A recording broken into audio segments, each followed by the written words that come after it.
What if I told you that your thoughts could literally move the world? It sounds pretty out there, I know.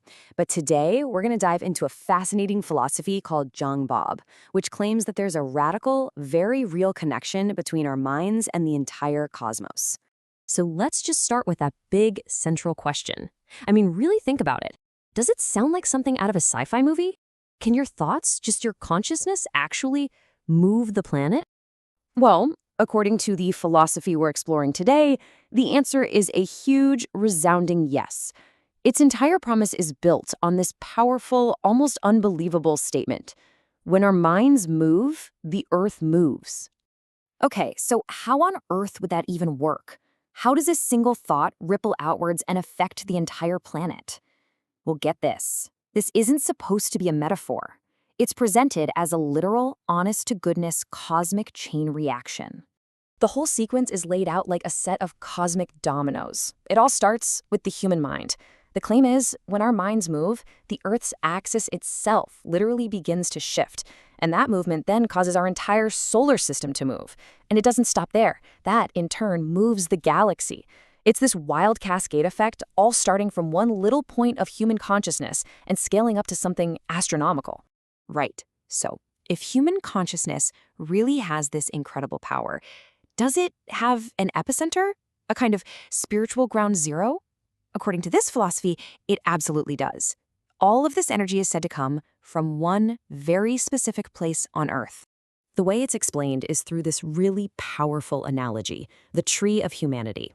Now, in this view, the Korean peninsula represents the roots, the foundation that literally determines the fate of the whole tree. The Asian continent is the trunk, which connects those roots to the branches, and the branches are the West and the rest of the world. So what this really means is that the health of the entire world, the whole tree, depends entirely on what happens at its roots. And this idea, this special status, is supposedly baked right into the land itself. The geography of the Korean peninsula is seen as a perfect physical model of what's called the 70-30 law of nature.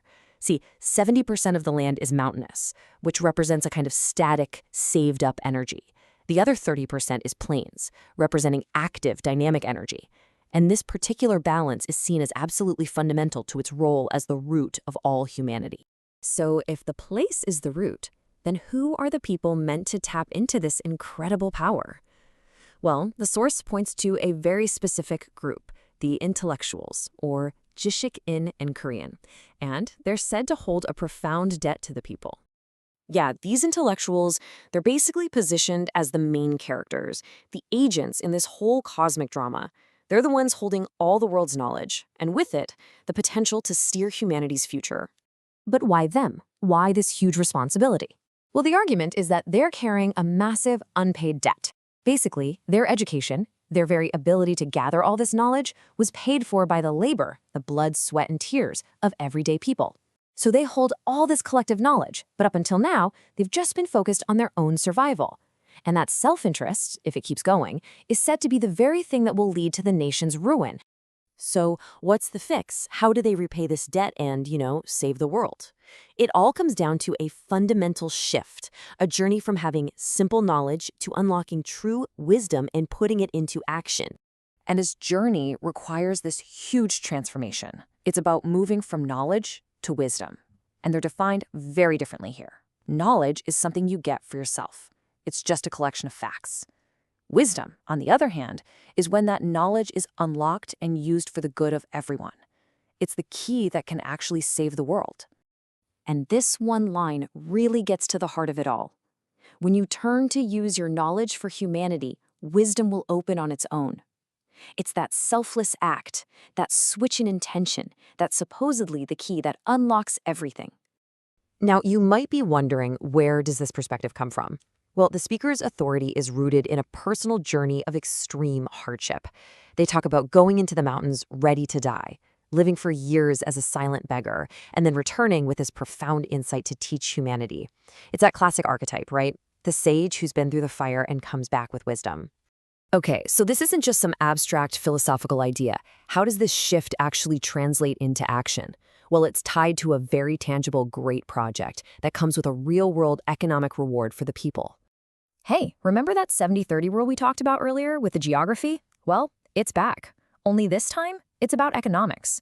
We're told that a staggering 70% of the nation's wealth has been deliberately held in reserve.